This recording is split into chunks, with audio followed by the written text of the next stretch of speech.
te sens prêt? Oui, ça va aller, merci. Bonjour. On va encore nous parler français. Mais il y a beaucoup de monde. Qu'est-ce qui se passe? Je sais pas, mais il faut leur montrer ma voiture, maman. Même les oiseaux se heurtent au poteau électrique étourdis par tant de roses. Du calme, ma chérie. Si Horatio nous a fait venir ici, c'est qu'il doit y avoir une bonne raison. Bonjour. Bienvenue, ma chère Maria Doceaù. Je souhaitais que cette salle soit pleine de monde pour t'accueillir comme il se doit en ce jour solennel. J'y tiens pas. Je préfère ne pas me souvenir de la dernière fois que cette salle était pleine. Eh bien, justement, puisque tu préfères les cérémonies très discrètes, nous n'avons réuni que les personnes les plus proches. T'inquiète pas, j'ai invité que les gens de ton entourage pour te rendre hommage en ce jour si précieux pour notre village. Hommage? Mesdames et messieurs, notre chère bienfaitrice mérite qu'on l'immortalise afin que tous les habitants d'Alvorinia, et même ceux des générations futures, n'oublient jamais ce qu'elle a fait pour notre communauté. Oui, la mémoire, c'est essentiel. Mon amour, abrège un peu ton discours, s'il te plaît. Et montre-leur la surprise que tu fais à Séou, tu veux? Alors, c'est pour cette raison que le nom et l'âme charitable de Maria Doceaù Garcia seront, mes amis, désormais et à jamais immortalisés. Magnifique. Mon Dieu.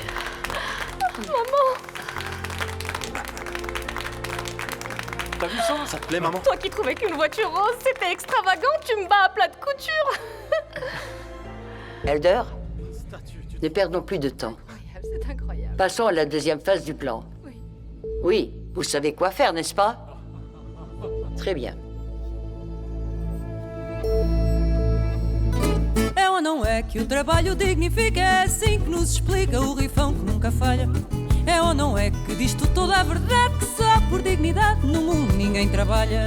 Parfois, je pense que je devrais reprendre mes études, tu sais, ou suivre une formation professionnelle, ou un truc qui me permettrait de partir d'ici, d'élargir mes horizons, de trouver de nouvelles opportunités.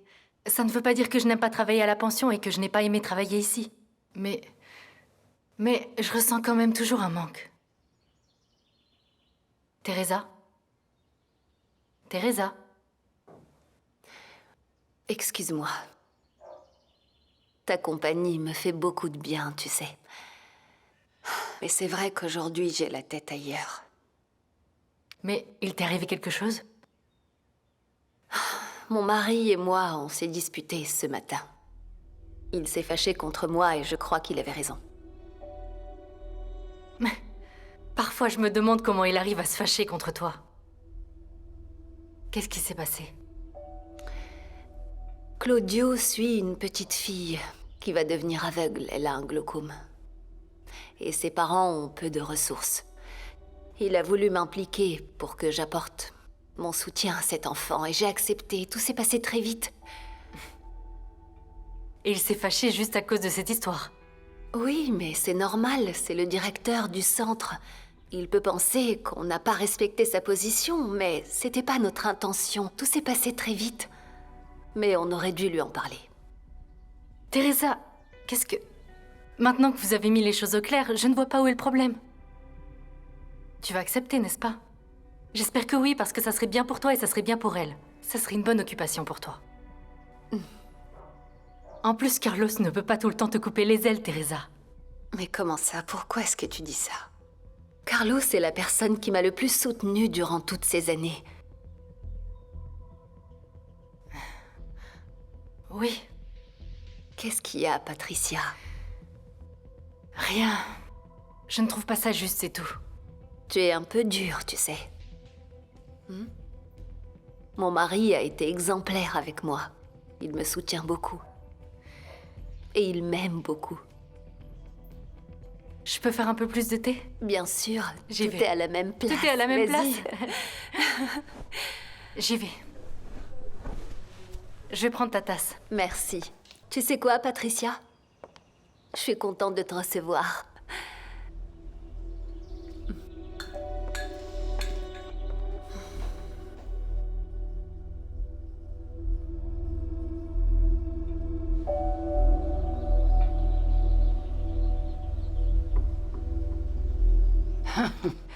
Je n'en reviens toujours pas. Il faut que tu me dises comment ton frère a pu avoir l'idée de mettre le buste de Séou, une marchande de légumes, dans la salle des fêtes de l'association. Quelle idée saugrenue, c'est pas possible, hein? C'est vraiment n'importe quoi. Au moins, il aurait pu mettre cet épouvantail à moineaux dehors. Avec un peu de chance, les oiseaux auraient fait leurs besoins dessus. Ah, je n'en peux plus. Tu ne dis rien, José-Louis? Ah bon? Tu es froid et distant avec moi. Je l'avais déjà remarqué.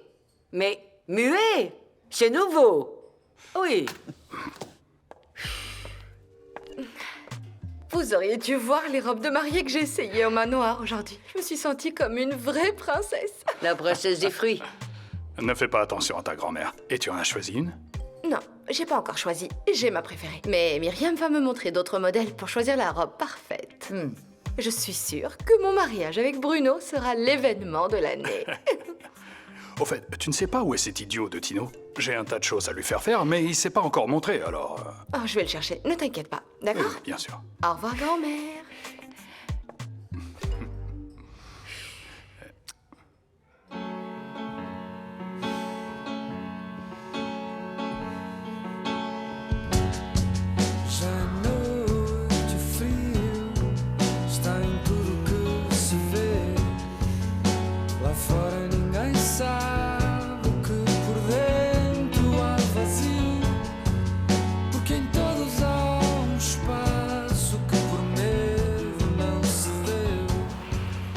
Jessica, d'accord. Mais je pense que tu te trompes. Tu sais que c'est une sacrée responsabilité. Si ton enfant n'est pas de Bruno, qu'est-ce que tu fais? Arrête avec cette histoire. Je t'ai déjà dit que l'enfant est de lui, c'est bon? Et s'il ne l'était pas? Et alors, c'est pas comme s'il allait naître avec la tête de Tino, enfin. Jessica, avoir un enfant, ce n'est pas une plaisanterie.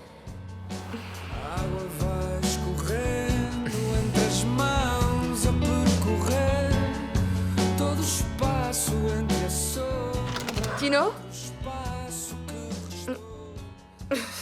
Mon père est en train de te chercher. Oui, j'y vais. Qu'est-ce qui te prend de t'enfermer ici et de faire cette tête-là? Rien, laisse-moi passer. Tu crois vraiment que tu vas sortir d'ici aussi facilement? Jessica. Je crois que oui. Je crois que oui, parce qu'on doit mettre fin à ces rendez-vous secrets. Ça me met mal à l'aise. Je t'en prie. Attends, tu es sûrement devenu fou. J'y crois pas. Tu vas te marier. T'es enceinte, enfin. T'es au courant? Je sais. Et quel est le problème? Quel est le problème? Quel est le problème? Bon, je t'écoute. Le problème est que je ne peux pas m'empêcher de penser que cet enfant que tu portes dans ton ventre pourrait être de moi. Voilà ce que c'est le problème.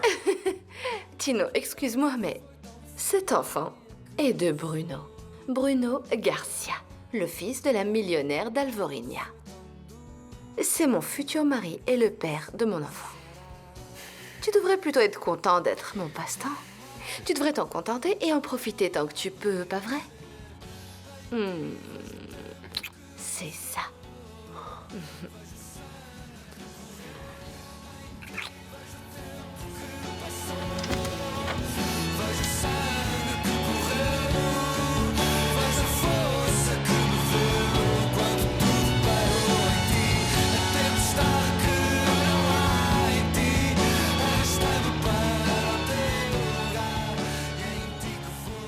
Une nouvelle voiture. Tiens, qui l'eût cru? Ouais, t'aurais dû voir la tête du vendeur quand maman a dit qu'elle allait acheter 3 voitures. Ses yeux ont failli sortir de leur orbite. Bon, avec le restaurant, je vais avoir besoin de me déplacer plus souvent, de transporter plus de choses. Alors je pense qu'il faudrait choisir une voiture pratique avec un grand coffre. T'en penses quoi? Oh, Bruno, je t'en prie. S'il te plaît, vois les choses en grand. Voir S'il plus grand. te plaît.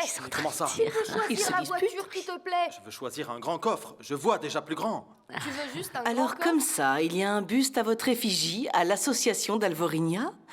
Bravo. Oh, Horacio a vraiment des idées saugrenues. Quelle idée.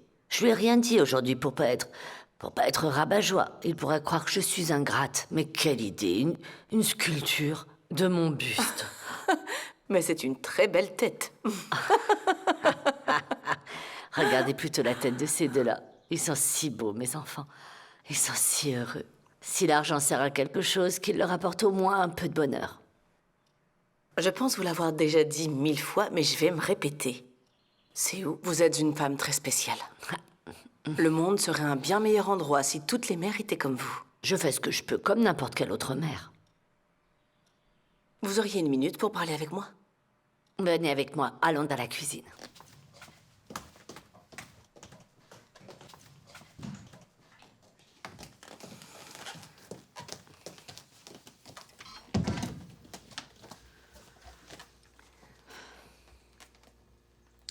Je voulais vous parler, Séou, de ce dont je vous ai déjà parlé ce matin. De la possibilité de signer une procuration qui me permettrait de régler certaines affaires pour vous, afin de vous libérer un peu plus. Oui. Je comprends votre intention, Myriam, mais Bruno a montré qu'il est déterminé à gérer la bureaucratie et la paperasse des nouvelles entreprises. Je vous comprends parfaitement et c'est tout à fait légitime. Mais vous devez comprendre que l'attitude de Bruno me met, comment dire, vraiment mal à l'aise.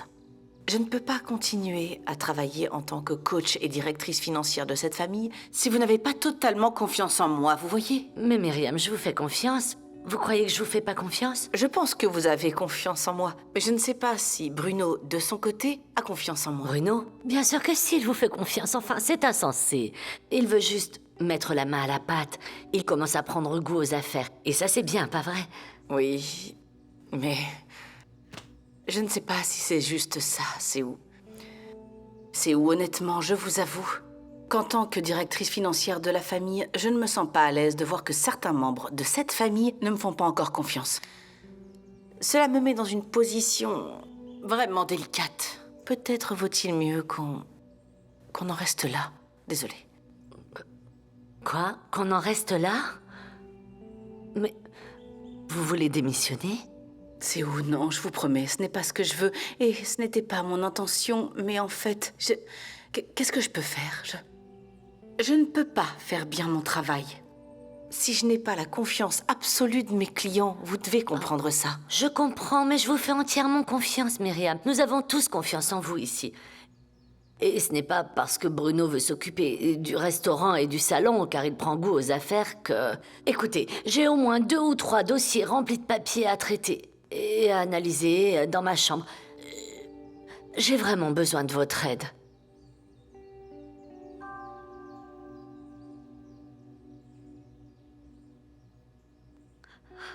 Quelle journée. Si vous voulez bien aller dans ma chambre pour récupérer les dossiers à analyser, d'accord? On en parlera à mon retour, c'est possible? À votre retour, vous allez sortir à nouveau? Oui. Georges? Je vais demander à Georges de vous accompagner. Georges? Oui? Accompagnez Séou, s'il vous plaît. Ah, bien sûr que oui. Je vais préparer la voiture. Oui. Non, attendez. Je veux y aller seule. À tout à l'heure. Quoi? La laisse pas partir toute seule.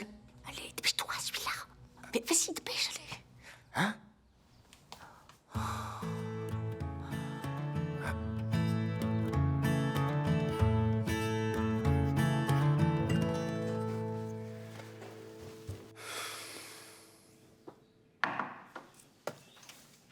Entrez.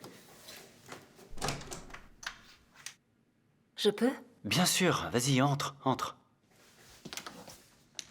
Hilda m'a dit que tu n'avais pas de patient en ce moment. Non, assis-toi. Non, pas la peine, je vais rester debout.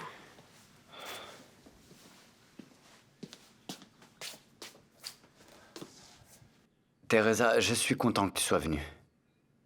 Après la réaction que j'ai eue ce matin à la maison, je te demande pardon. Je sais que j'ai été un peu dur. Mais je pense que tu peux me comprendre, tu sais.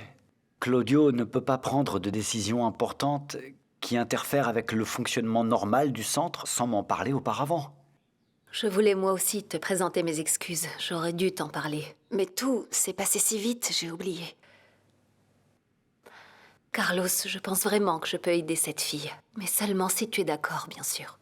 Bien sûr que je suis d'accord. C'est vrai? Je trouve que c'est une excellente idée. Je pense que ça peut être bénéfique pour tout le monde. Et surtout pour cette petite fille, c'est certain. Merci, mon amour. Je t'en prie, c'est rien. Donne-moi juste 1 minute. Hilda, Béatrice est arrivée? Alors faites-la venir dans mon cabinet avant le prochain rendez-vous, s'il vous plaît. Merci. Je vais pas te déranger, on en Non, reparle plus tu ne tard. me déranges pas. Assis-toi, s'il te plaît. J'ai une surprise pour toi.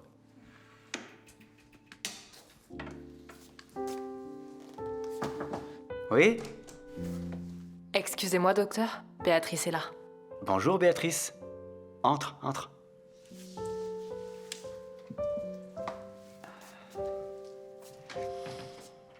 Béatrice?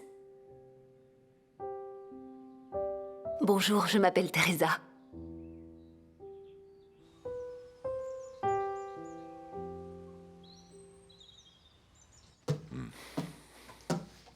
Tu aurais dû insister, Caillot.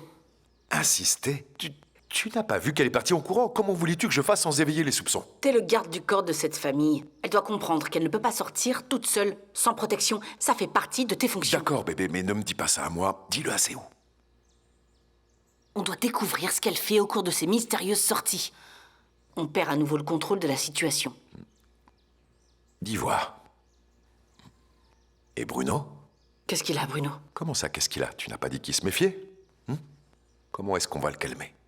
Je sais très bien comment le calmer. Bébé. Ne commence pas, ok? Oh. Non, ne commence pas à te faire des idées. Caillot, voyons, bébé. Tu ne vas pas me dire que t'es jaloux. Sérieusement? Tu sais comment ça se passe, ça fait partie du jeu.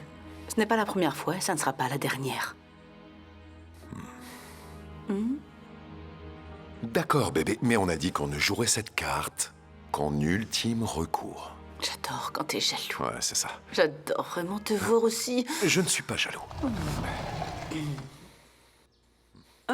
Mais je peux? Bien sûr que oui. Pourquoi est-ce que vous ne pourriez pas? Pardon. Excusez-moi. Je vous en prie.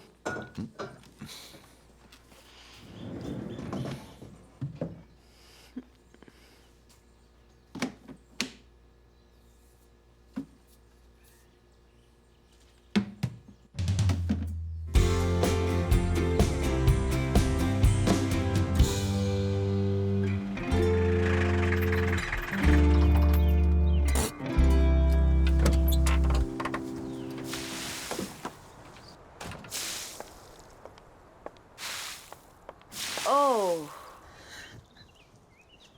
Bonjour. Bonjour. Ça va? Désolé de vous recevoir comme ça, mais on a eu un petit problème à la maison. Un tuyau a éclaté et tout le salon a été inondé. Oh. Il y a 15 jours, on a fait réparer le toit avec les virements que vous nous avez faits, et là, c'est la plomberie. Je peux vous transférer plus d'argent, pas de problème. Je m'occuperai de ça demain. Bon, votre message, je suis venue dès que j'ai pu. Vous avez réussi à retrouver Raphaël? Vous savez, on a fait mieux que ça. On lui a parlé. On l'a finalement convaincu de vous parler. Il veut bien vous rencontrer. Mais quand va-t-il venir? Demain. Demain, il va venir ici pour vous voir.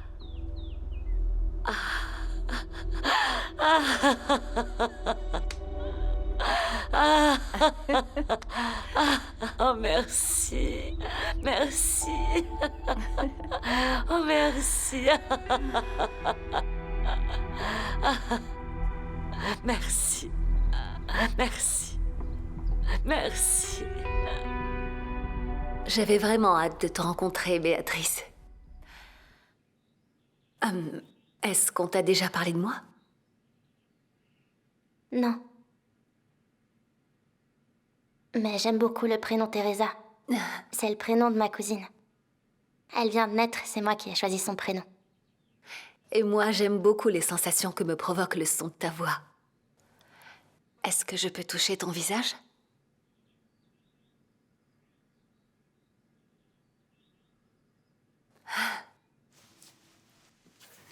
Béatrice, tu sais pourquoi Teresa fait ça? Tu veux lui expliquer, Teresa? Comme ça, je peux graver ton visage dans ma mémoire. Parce que je suis aveugle. Mais tu es née comme ça? Non, j'ai eu un accident il y a 6 ans. On m'a dit qu'une petite fille avait un problème de vue et qu'elle allait commencer à être suivie. Teresa est ma femme, Béatrice. Tu peux lui faire confiance, tu sais. Oui, mais moi je ne vais pas devenir aveugle. Mes parents ont dit que c'était provisoire, en attendant de guérir, c'est pour ça que je suis là. Oui, et le docteur Ramos et moi, nous allons te suivre et nous ferons tout ce qui est en notre pouvoir. Ok? En attendant, que penses-tu de laisser Teresa t'aider à... je ne sais pas, faire face aux limitations auxquelles tu es confronté tous les jours? J'aime pas marcher avec une canne. J'ai l'air d'une vieille dame. Mais tu sais, cette canne va t'aider à te protéger de plusieurs dangers et c'est une chose à laquelle tu t'habitueras facilement. Maman m'a dit que c'était en attendant d'aller mieux. Tu vas commencer à mémoriser ton chemin. Tu sais que quand on n'utilise plus la vue, tous les autres sens se développent beaucoup plus. Il y a le goût, l'odorat, l'ouïe, le toucher. C'est pour ça que tu as touché mon visage? Oui. Et si je touche le visage de ma cousine Teresa, je pourrais mieux me souvenir d'elle? Oui, probablement, oui. Tu penses que tu peux m'apprendre à faire ça? Je peux.